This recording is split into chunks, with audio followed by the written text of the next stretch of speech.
The galaxy had not seen a human for over 3,000 years. They had vanished without a sound. No warning. No message.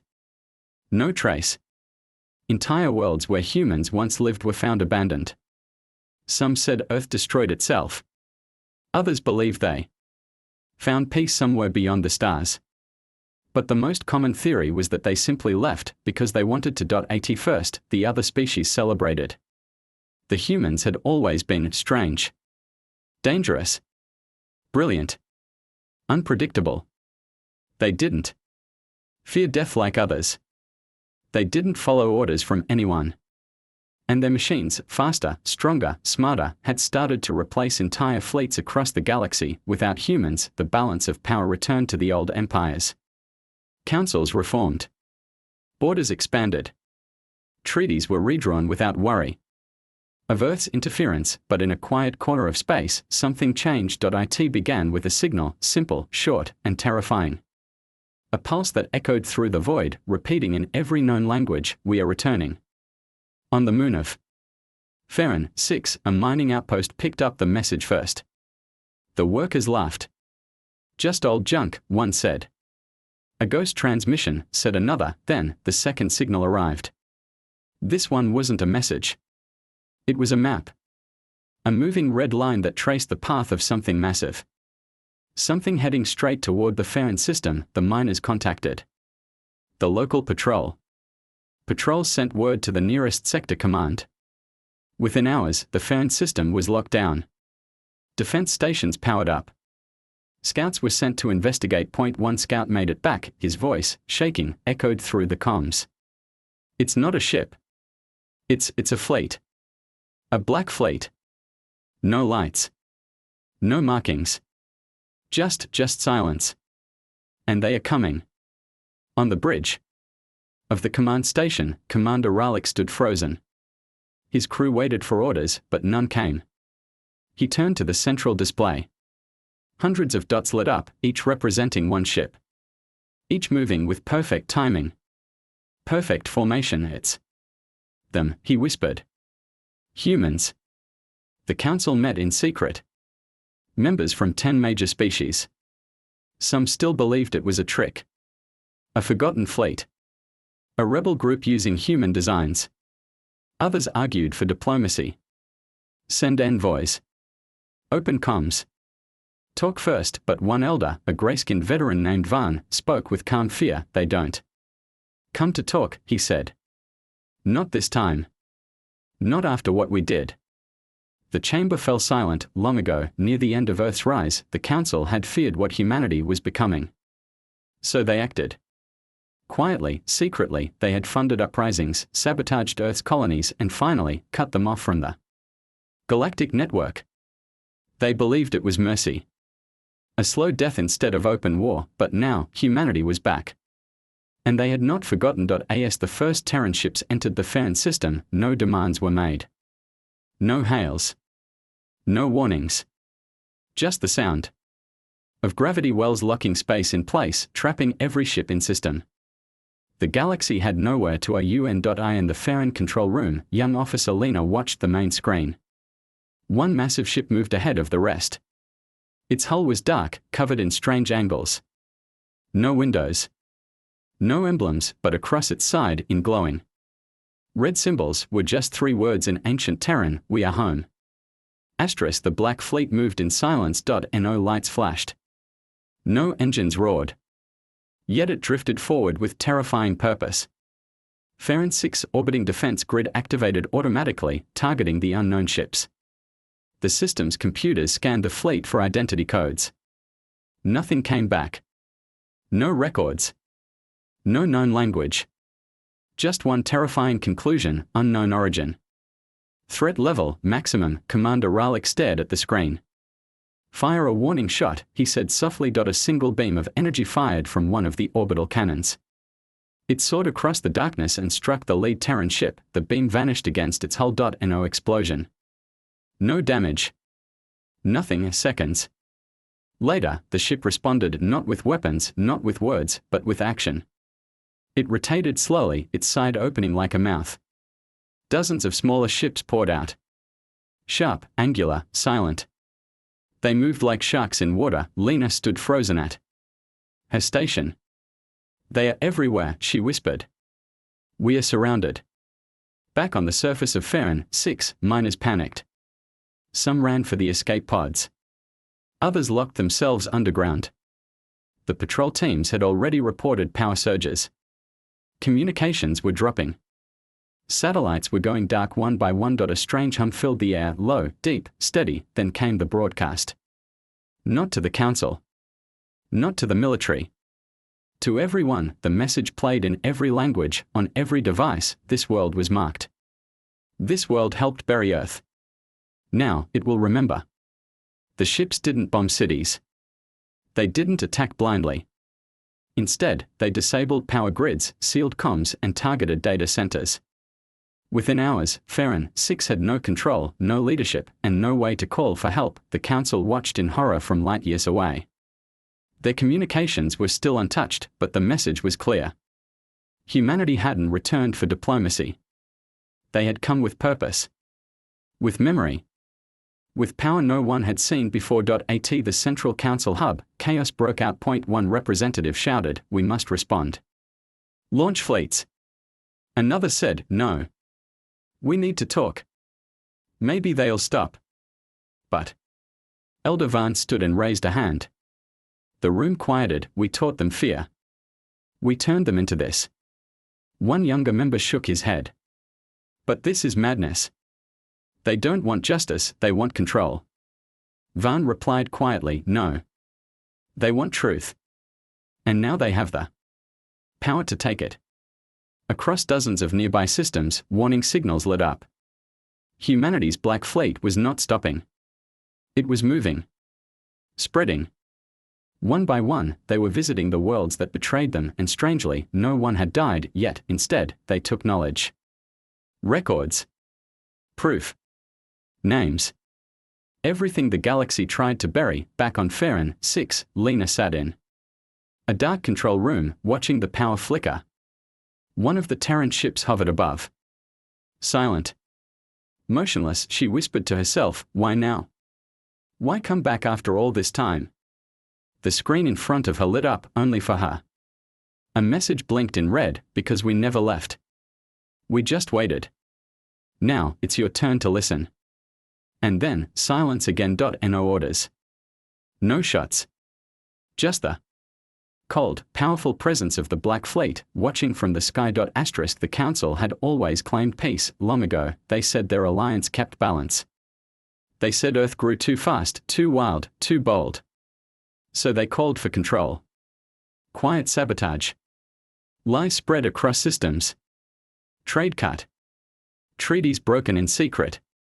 And when Earth finally vanished, they claimed it was fate. Now that fate had returned. In the Grand Chamber on Dural Prime, the council sat under cold blue lights. A storm of voices filled the hall. "They've taken Farron, 6. Not taken, disabled. No deaths, no damage to civilians. But every system is offline. They are scanning deep vaults. Archives. Even our protected files." At the center stood Elder Vaughn. His eyes were old, but sharp. "They are gathering truth," he said.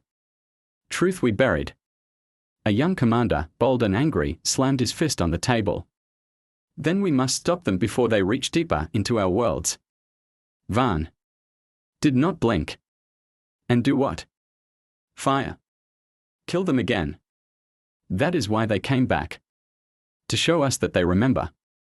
Across the hall, a monitor flashed. Another signal. This time from the central data vault on Creel 4. The Terran fleet had arrived, not a battle fleet. Just 3 ships. Silent, black, and slow, but when they entered orbit, every satellite failed. Their systems shut down. Even the planet's shields, powered by a star core generator, collapsed without resistance. Council agents scrambled. Soldiers rushed to their posts. But it was no use. Inside the planet's most secure archive, lights flickered. Doors opened. On their own. And then, from the walls, came sound. A voice. "Human. This is not vengeance. This is memory. The past will not be hidden anymore. Inside those vaults were sealed documents, files the Council had sworn to erase. Reports of sabotage. Secret orders to isolate Earth's colonies. The planned blackouts. The betrayal of Earth's own diplomats during peace talks. One file held recordings from the final days before Earth disappeared. A human commander begging the Council to explain why trade had stopped. Why colonies were under attack. Why no one answered Earth's calls. No answer had been sent. Back in the chamber, the Council panicked. We must cut their signals. Hide the records again. Too late, Vaughn said. They aren't stealing the files. They are broadcasting them. Across the galaxy, every open channel began playing clips. Faces of Council leaders denying involvement. Then the truth, direct orders, secret meetings, audio files no one was meant to hear, and behind every word was silence. Earth said nothing. Their ships only watched. On mining colonies, space stations, and trade hubs, aliens began asking questions. Why did they betray Earth? Why did we believe the lies? Why are the humans not speaking? Because this time, humanity didn't need to speak. The truth did it for them. In a dark room, Lena sat watching the feeds. So did billions of others. For the first time, they were seeing the real story. Not the Council's version. Not edited archives, just raw, clear truth. One clip showed a young human child on a burnt-out colony, asking why the help ships never came. Another showed Earth's final message to the stars before disappearing: we offered peace. We gave blood and steel to save this galaxy. You turned your back. But we still remember. And when we return, we will ask only one thing: remember us. No explosions. No threats. Just silence and truth, but that silence was louder than war. Across the stars, the truth spread like fire. From trade routes to remote outposts, alien civilians watched the old recordings, shocked. The Council's betrayal wasn't a rumor anymore, it was proof. They saw Earth's diplomats ignored, their colonies attacked, their children left to starve. And now they saw the Terran fleet, quiet and still, floating above the worlds that once turned away. The strange thing was, no one died, not one Terran ship fired a weapon. Not one drone attacked. But wherever the Black Fleet appeared, systems shut down, files unlocked, and truth was revealed. That silence became more powerful than any weapon. On the moon city of Talaris, workers stopped building new weapons for the Council. On Jan Station, soldiers lowered their rifles and refused to board ships ordered to defend against Earth. In the city of Bravian, a protest began. One voice shouted into the air, we were told Earth was a threat. Another shouted back, we were the threat. And in every crowd, someone played Earth's last message again, soft, painful, unforgettable. We gave blood and steel to save this galaxy. You turned your back. Remember us. The Council tried to stop it. They cut networks, blocked transmissions, blamed hackers. But the videos kept spreading. They underestimated how deep Earth had reached into alien hearts before they vanished. Long ago, humans didn't just build ships. They built friendships. Some species still remembered human kindness. Brave soldiers who fought side by side. Doctors who stayed behind in war zones. Engineers who gave away tech without asking for anything in return. Now, their children saw that history with new eyes. On a quiet farming world called Ventra, a young boy stood on a hilltop, staring up at the Black Fleet above. His grandfather had once fought beside a human during the border wars. He remembered the stories. How the human had pulled him to safety under fire. How she smiled even with wounds bleeding down her side. She said, we don't run from those who need help, the old man whispered. Now, the fleet above didn't ask for help. They were the help. The reckoning. The memory, and something new began. Across the galaxy, people stood up, not in fear, but in support. On Harness 5, a group of pilots refused to launch against the Terrans. Instead, they flew to the human fleet and powered down their ships. As a sign of trust. On the academic moon of Delma, students began printing Earth's history books. The ones the Council had hidden. Even inside the Council's own chambers, cracks began to show. 2 members resigned publicly. One delivered a speech, we erased Earth because we feared them. But it's time to admit, they were never the danger. We were. Commander Ralik, still on Farron 6, watched all of this unfold from his quiet control room. Terran ship still. Hung in the sky. Watching. Waiting. Lena approached him and asked, why aren't they doing anything else? He replied, because they already won. She frowned. How? They didn't fire a shot. Ralik looked at her. They didn't need to. They told the truth. And now the galaxy is turning against itself, not because of war, but because of guilt. Lena looked back at the screen. The lead Terran ship was still displaying the same glowing words, "We are home." The Council tried one last time to control the story. They pushed out new broadcasts. Messages that claimed Earth's return was a threat. They called the Terran fleet a shadow force. Said the videos were fake. Said humanity had changed, become monsters in the dark, but it was too late. People no longer believed them. In every system the Black Fleet visited, truth followed. Not fear. Not fire. Just facts. One by one, locked archives opened. Proof was shown. Names were revealed. Orders exposed. Entire populations stopped working. Factories paused. Ports stood still. The biggest change came when soldiers, those sworn to protect the Council, refused to follow orders. In Sector 9, Captain Dren received a direct command to engage a Terran recon ship. But instead of launching his fleet, he turned his comm on and said, "We won't attack those who never fired at us. We won't shoot at ghosts who only came to remind us of what we did." That message was heard across 1,000 systems soon. Other captains followed. Some even flew to the Terran ships, asking nothing, just waiting in silence, as if hoping for forgiveness. On Farron 6, Lena stood beside Commander Ralik, watching another screen. This time, something new appeared. A single Terran transmission. Not a threat.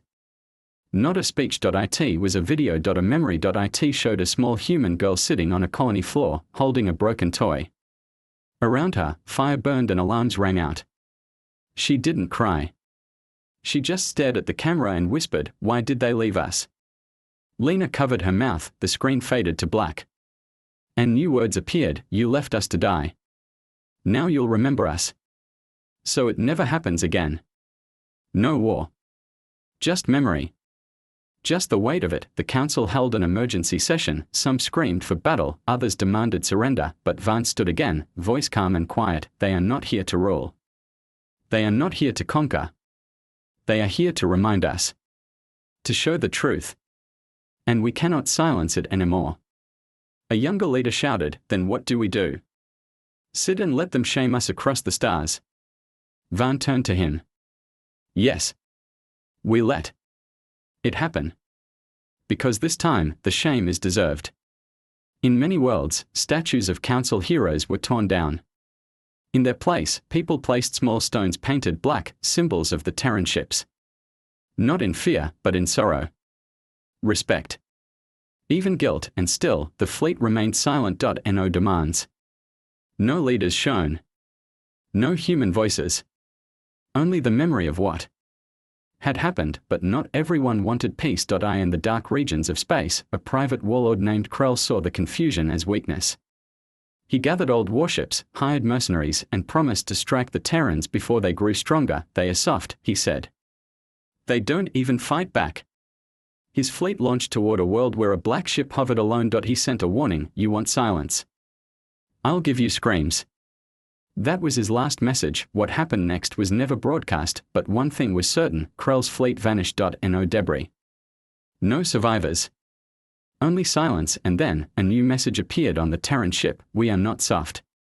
We are just not like you." The galaxy shuddered again. This time, they understood. Humanity didn't return for revenge, they returned to correct the story, to reveal the truth and hold a mirror to every lie, and if pushed, they would still defend themselves. After Krell's fleet disappeared, the galaxy finally understood what was really floating above them. The Terran ships weren't just for show. They weren't ancient relics or peaceful symbols. They were fully armed warships, but calm, controlled, and watching. They had returned not to destroy, but to teach. Still, they were capable of ending everything if forced. Rumors spread fast. A trader on Orvan claimed he saw one of the black ships dismantle an asteroid station in seconds without firing a single missile. Just a strange hum, and the metal turned to dust. On the academic world of Neela, a scientist tried to study the signal patterns the Terrans used. His entire lab systems fried within minutes. Yet he was left alive with a message typed on his terminal: observe. Do not copy. This is not your path. Even now, the fleet remained still. Dozens of systems now had Terran ships hovering above. Each one watched and waited. Never speaking. Never attacking. But slowly, they were being joined by others. Ships from alien races, single pilots, sometimes whole crews, flew to join the Terrans. Not in war, but in quiet agreement. Some turned off their weapons and powered down their ships near Terran vessels. Others carried signs or displayed glowing text: "We remember Earth. We were wrong." It was the beginning of something bigger. A new movement. A silent unity. Worlds began to leave the Council. Not with violence, but with words. "We will not serve liars," they said. "We will not erase history again." On Farron 6, Commander Ralik and Lena watched from the control tower as more and more non-human ships formed strange patterns around the Terran fleet. It wasn't a battle formation, it looked more like a shield. As if they were protecting the ones who had returned. Lena whispered, "They are not just ships anymore, they are a message." Ralik nodded. "A message that can't be stopped." The Council tried to hold power, but its words meant nothing now. Every announcement was mocked. Every order ignored. Its secrets were public. Its control was broken. Then the unthinkable happened. The Terrans moved, not all of them, just one ship, the same one that first appeared over Farron 6. It shifted its orbit and turned toward the galactic center. That ship, known now as Echo 1, sent out the first real message in weeks: one final world remains. The place where it began. The Council's heart. Across every channel, billions watched those words appear. The target was clear: Dural Prime, the capital of the Council. Panic erupted.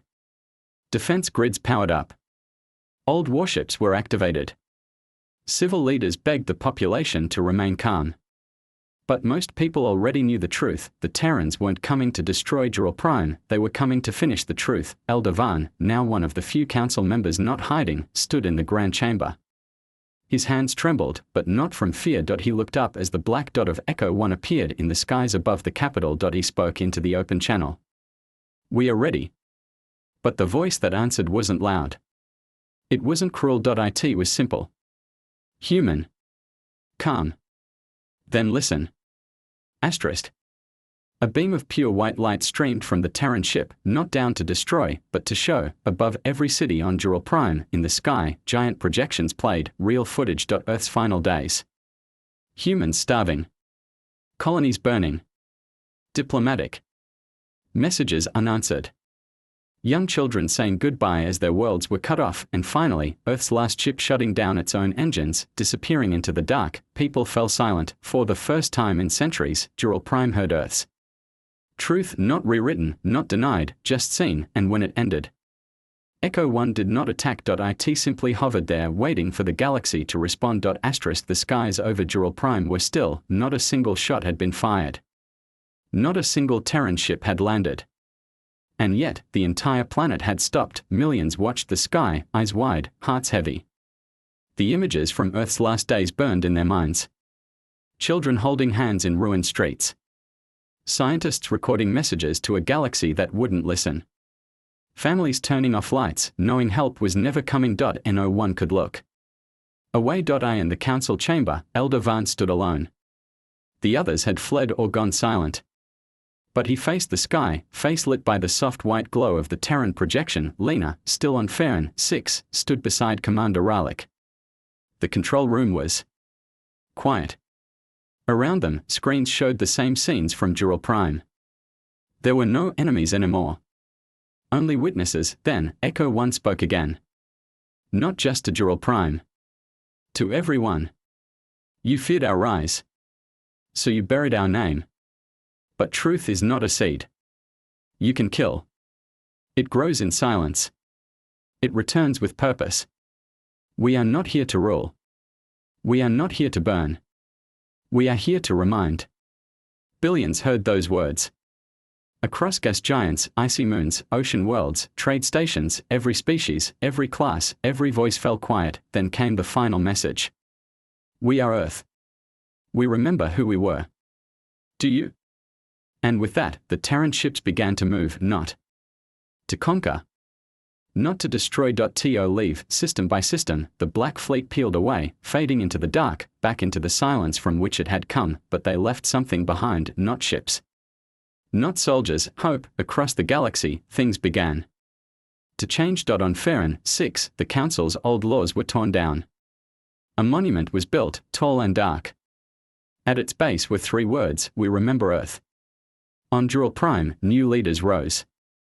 This time, not chosen by power or fear. They were chosen by truth. And their first act was to open every archive the Council had hidden. Schools taught Earth's full story now. Not just the ending, but the beginning, the bravery, the sacrifices, the alliances. On distant colonies once thought lost, people emerged. Descendants of the original humans. Still alive. Still strong. They had survived in hiding, waiting for the stars to be safe again, and they had heard the call. They reached out to the galaxy, not to rule it, but to help rebuild it. Ships of new design, born of Earth's forgotten knowledge, began to appear. Not warships, but explorers, builders, healers. The galaxy had changed. Not because of war, but because of memory, because when humanity returned, they didn't bring weapons first, they brought the truth, and now, every being across the stars knew one thing for sure: you can silence a voice. You can erase a name. But you can't stop. A people who remember who they are, and in the black of space, where stars flicker and empires rise and fall, a whisper remained: we are Earth. We are back. And this time, you'll never forget us again. Asterisk.